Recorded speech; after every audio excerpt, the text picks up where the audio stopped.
Eu queria falar alguns temas com vocês, alguns temas que eu acho muito interessantes com relação aos pacientes com transtornos mentais crônicos graves, né? Então, eu vou falar um pouquinho de o que é um paciente crônico, como é que o transtorno mental crônico ele evolui, o que é um transtorno mental crônico grave na sua definição, as consequências disso, qual é a expectativa de vida desses pacientes, a evolução desses pacientes, como tratar e também os objetivos de cada intervenção que a gente for fazer. Então, quando a gente fala de uma doença crônica, a gente está falando de uma doença de longa duração. Então, por exemplo, se a gente fala de uma hipertensão, é uma doença de longa duração, que a pessoa vai fazer o tratamento por muito tempo. Então, é uma doença crônica. Mas, quando a gente fala, por exemplo, de outros transtornos mentais, por exemplo, os transtornos do neurodesenvolvimento, autismo, retardo mental, esse tipo de doença é essencialmente crônico do ponto de vista temporal. A pessoa já nasce e passa a vida inteira com aquela doença. E existem outros transtornos mentais que aparecem ao longo da vida da pessoa e que também permanecem por muito tempo. Por exemplo, as síndromes demenciais, doença de Alzheimer, doença de demência frontotemporal e outros tipos de doença.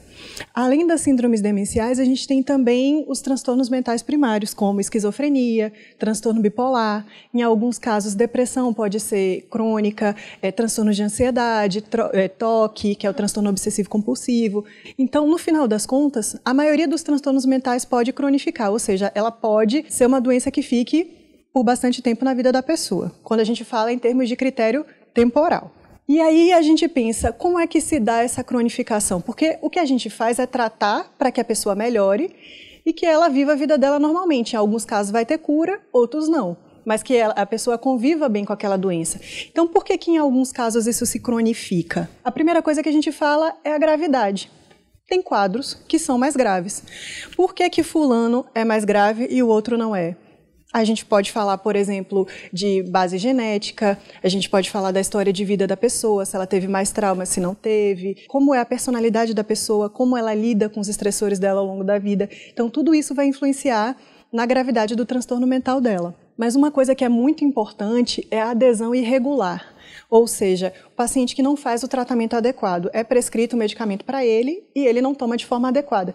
Isso faz com que a doença se torne cada vez mais grave, precise de doses mais altas de medicação.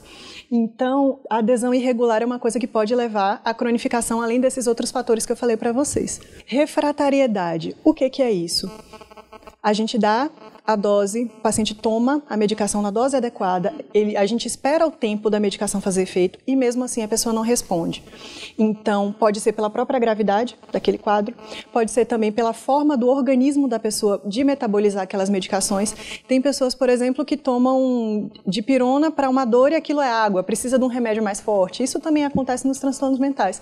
Então, dependendo da forma que a pessoa metaboliza aquelas medicações, a forma que entra no corpo, se age muito rapidamente e sai do corpo, isso pode acontecer. Algumas pessoas têm algumas dificuldades. Mas o tratamento inadequado, ele vai vir não só por questões relacionadas ao paciente. Vai ter questão relacionada à adesão irregular, ao pobre suporte familiar, a dificuldades financeiras, diversas coisas. Mas também a desassistência que a gente tem em saúde mental no Brasil. Então, existe muito preconceito, as famílias podem observar alterações de comportamento nos parentes e não dão o segmento adequado, não encaminham para o tratamento certo. As pessoas têm dificuldade de acesso a um especialista. Quando tem o acesso, vai ter consulta daqui a 3, 6 meses. Quando for no posto de saúde, não tem o remédio. Então, são muitas coisas que levam a essa desassistência em saúde mental. E, além da dificuldade de acesso, a gente tem também uma questão que vem acontecendo ao longo dos últimos anos, que é o fechamento dos hospitais psiquiátricos. Existe uma luta antimanicomial em que, realmente, o modelo assistencial anterior era inadequado no sentido de que não se dava um tratamento individualizado para aquele paciente, existiam várias formas de medicalização excessiva, etc., que levou também a um estigma muito grande dentro da comunidade em geral, que se forçou o fechamento dos hospitais sem criar uma estratégia que funcionasse. fora do hospital psiquiátrico. Então, deixou muita gente desassistida, muitos moradores de rua, aumentou o número de suicídios, né? Aumentou o número de comorbidades clínicas também, que são as outras doenças físicas. Então, são coisas que a gente tem que levar em consideração quando a gente se pergunta de por que essas doenças podem ficar mais graves e mais crônicas e durarem por muito tempo. E aí, quando a gente fala de transtorno mental crônico grave, o que seria, né? Inicialmente, como eu falei para vocês, um longo tempo de doença. Mas, além disso, as repercussões desse transtorno mental. Então, redução das atividades diárias e redução dos autocuidados. A pessoa deixa de trabalhar, não consegue produzir mais da forma que ela produzia, de ir no mercado, fazer as compras dela, fazer a higiene adequada, ligar para um parente no dia do aniversário, sentir que as pessoas que estão em volta estão preocupadas com alguma coisa, se colocar à disposição, gerir as suas finanças, gerir as suas contas, e também a parte de higiene mesmo, de autocuidados, higiene pessoal. Isso também acaba sendo muito prejudicado em diversos transtornos mentais crônicos, como eu falei para vocês, transtorno bipolar, esquizofrenia, os quadros demenciais, retardo mental, todos eles. Pode acontecer esse tipo de coisa que eu estou explicando aqui em cima, né? E isso todos esses sintomas levam a prejuízo nas relações sociais e nas relações familiares. Irritabilidade, agressividade, pouca colaboração com as coisas do dia a dia, levam a um desgaste muito grande para as pessoas que convivem com aqueles pacientes. E uma outra coisa que é muito comum é o descuido com a saúde física. Então, os pacientes acham que não é importante. Para que eu vou para o médico? Para que eu vou fazer exame de sangue todo ano? Para que eu tenho que ir, as mulheres, né? Para que eu tenho que ir para o ginecologista? Eu não estou enxergando bem, mas eu não quero ir para o oftalmologista, por exemplo. Então, isso vai levando a doenças clínicas que naturalmente as pessoas têm com o passar do tempo, como pressão alta, diabetes, problemas de tireoide, etc., que não são cuidadas e que levam a doenças lá na frente, como AVC, infarto, acidentes e diversas outras coisas. E aí tudo isso vai causar uma interferência na autonomia do paciente muito grande, porque a gente vê que ele já não tem condições de trabalhar, tem dificuldade na autonomia dele, de decidir as coisas, de se gerir sozinho. Então, ele começa a precisar de mais cuidados. Então, quando a gente fala das consequências desses transtornos mentais graves, do que a gente está falando? De sentimentos e reações das famílias que vão levar a várias consequências. Então, se a gente fala de raiva, de medo e de vergonha, por exemplo, por conta de um comportamento inadequado, ou seja, a pessoa está tirando a roupa no meio da rua, ou está fazendo coisas que as outras pessoas acham estranho, vai dar raiva, vai dar vergonha, o que as pessoas fazem? Se afastam. Então, isso gera como consequência a segregação social. Além disso, você tem o pouco autocuidado.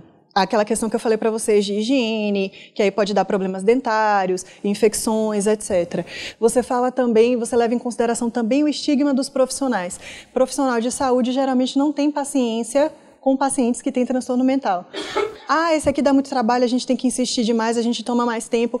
Então, os profissionais de saúde tendem a não pesquisar, não investigar as queixas dos pacientes, tendem a achar que é tudo maluquice, que é tudo frescura. Então, isso também gera problemas de saúde. E, além disso, a maioria dos transtornos mentais também leva a um desgaste no cérebro, por conta de ação inflamatória. Então, o que isso causa? Também doenças clínicas relacionadas à inflamação e aumento de cortisol. Então, tudo isso vai levar às doenças clínicas não tratadas. Outras consequências também que eu acho importante a gente levar em consideração. São pacientes que muitas vezes perdem a noção de perigo, perdem a noção de segurança para algumas questões, então se tornam muito vulneráveis às pessoas se aproveitarem, pegarem dinheiro, a explorarem aquelas pessoas em algumas situações. E por conta da agressividade que vem muitas vezes nesses transtornos mentais, a gente pode ter violência, vários tipos de violência, agredir, ser agredido. Situação de rua também é muito comum, que está relacionada também à segregação social, né? Muitos pacientes falam, eu estava surtando em casa e aí minha mãe achou que eu estava sendo mal educado com ela e me colocou para fora de casa. Né? Então, essas são coisas que podem vir a acontecer quando a gente vê uma desassistência e uma falta de conhecimento da população sobre os transtornos mentais. E, além disso, a gente fala também de doenças clínicas que podem causar morte, suicídio.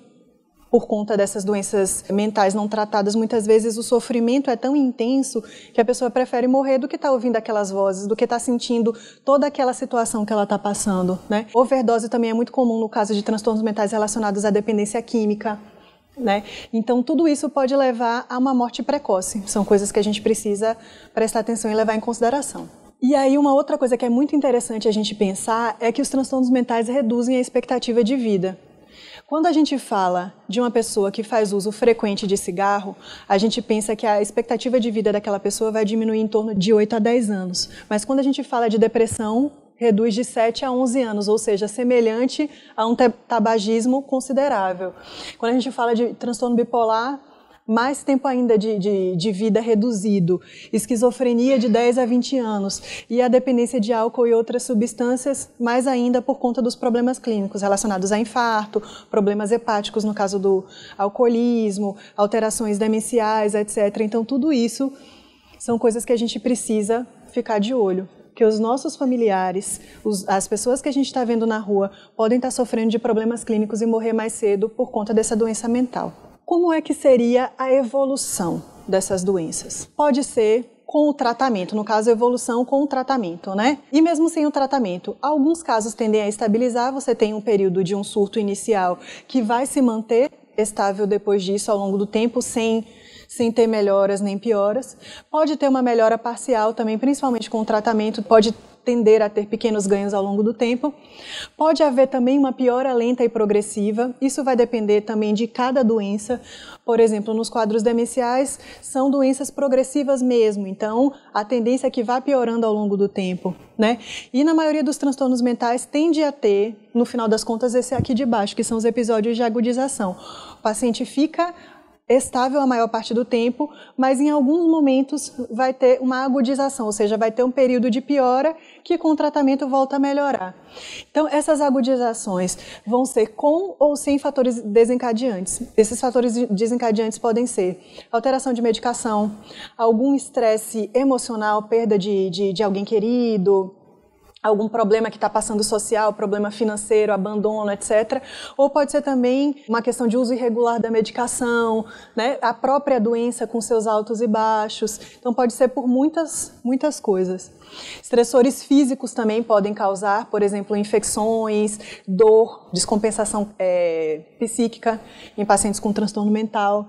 E nesses casos que existe uma agudização, alguns casos podem precisar de internação integral. E aí a gente vai pensar na internação integral quando esse comportamento, essa alteração de comportamento, esse sofrimento do indivíduo estiver causando risco para ele ou para outras pessoas ou para o patrimônio.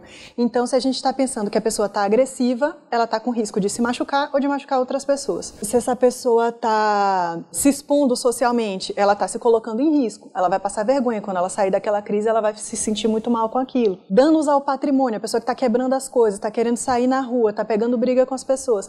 Tudo isso pode colocar ela em risco e outras pessoas em risco. Então, a gente tem que pensar na internação integral nesses casos. E como é que seria o tratamento, né? Aí, no caso, eu estou falando de uma forma geral dos diversos transtornos mentais que a gente tem, né?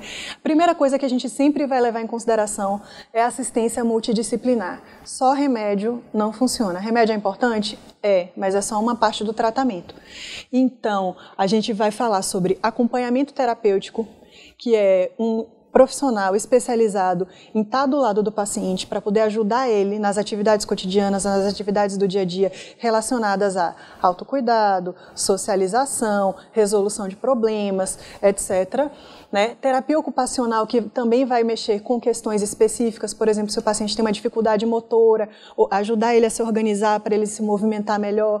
Se ele tem uma dificuldade cognitiva, de memória, treinar essa memória. Então, vai lidar também com partes específicas, vai ajudar a organizar a rotina daquela pessoa. Isso também é muito importante, que muitos transtornos mentais têm dificuldade de organização da rotina. Né? Em alguns casos é importante também fonoaudiologia, porque as pessoas têm dificuldade de fala, têm dificuldade de deglutição, de organização daquela rotina básica que a gente tem de colocar a comida na boca, mastigar com calma e engolir. Então, alguns casos vão precisar de fonoaudiólogo. E fisioterapia também em alguns casos, tanto para alívio de questões ortopédicas, motoras e respiratórias, como também no adjuvante do tratamento mental, do transtorno mental, porque muitas vezes vem sintomas físicos. Então, quando a gente fala de mobilidade, de fisioterapia, de atividade física, de atividade de socialização, a gente ajuda essas pessoas a mudar o foco do sofrimento mental. Então, isso também ajuda bastante. Psicoterapia, essencial. É muito, muito, muito importante. Por quê? Vai ajudar no autoconhecimento. A pessoa vai descobrir aos poucos por que ela se comporta daquela forma, quais são os gatilhos que levam ela a se sentir pior em alguns momentos, como ela pode lidar melhor com aqueles problemas, resolver melhor os problemas, se colocar melhor naquelas situações. Então, a psicoterapia é essencial também, independente do nível de gravidade que o paciente tenha. Atividade física, como eu falei para vocês, que é aquela coisa básica que todo médico fala. Tem que fazer atividade física, tem que dormir 8 horas, tem que dormir horário de sono adequado, tem que fazer uma dieta balanceada. Isso não é só blá blá blá de médico. A gente sabe que tem estudos científicos que falam que diminui a atividade inflamatória, que melhora a qualidade cardiovascular, que previne diversas doenças e, além disso, melhora o estresse. Isso é muito importante para os nossos pacientes. E também os medicamentos. E aí a gente fala de diversos medicamentos. A gente vai falar dos antipsicóticos nos quadros que tem de psicose, de agitação. A gente vai falar de antidepressivos nos quadros de depressão, medicações para dormir. E também não só os estabilizadores também, mas não só as medicações psiquiátricas. A gente vai falar também das medicações clínicas. Porque esses pacientes muitas vezes têm comorbidades clínicas, outras doenças físicas, né? Então, tudo isso é o que a gente vai falar. Então, a gente tem diversas intervenções que a gente pode fazer. O objetivo das intervenções vão ser, primeira coisa, redução de sintoma. E a gente faz isso muito bem com medicamento, né? Reduzir a intensidade de sintoma relacionado a insônia, agressividade, ansiedade, tensão, alucinações auditivas e por aí vai. Melhora dos comportamentos disfuncionais, a gente faz isso muito com acompanhamento terapêutico, com psicoterapia, com as intervenções dentro das situações que os pacientes estão envolvidos. Então, a gente sai lá para comer um acarajé e a pessoa está lá falando super alto e está todo mundo olhando em volta. A gente faz aquela intervenção, olha, aqui não é o momento adequado para você estar falando nesse tom, etc. Isso pode fazer uma grande diferença, porque se a pessoa percebe, escuta aquela intervenção, vai diminuir a rejeição social em volta. E aí a pessoa se sente melhor, se sente mais acolhida, se sente mais tranquila, né? Aperfeiçoamento de capacidades também, que vai ser por meio da terapia ocupacional.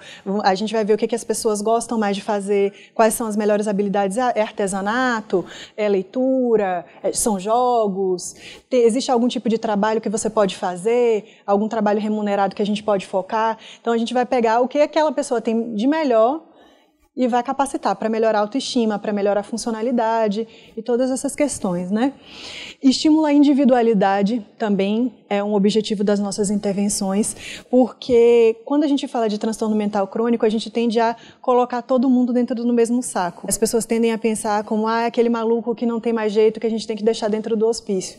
E o objetivo não é esse. O objetivo é a gente pensar que dentro daquele indivíduo existe uma história, existem preferências, existem gostos, que podem ser muito bem explorados, né? Nosso objetivo é esse. E também a questão da interação social, que vem muito prejudicada nos transtornos mentais. As pessoas tendem a se isolar ou ter essa interação de uma forma extremamente inadequada. Então, demandar muito, ficar pedindo as coisas o tempo inteiro, não deixar as pessoas em volta respirarem. Então, a gente vai também estimular essa interação social saudável. E quando a gente fala das consequências dessas intervenções, o que a gente está falando?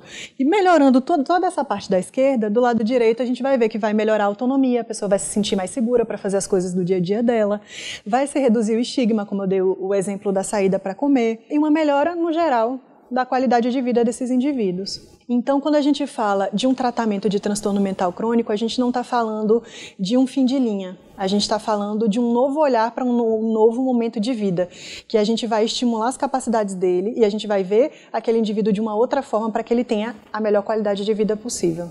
Obrigada.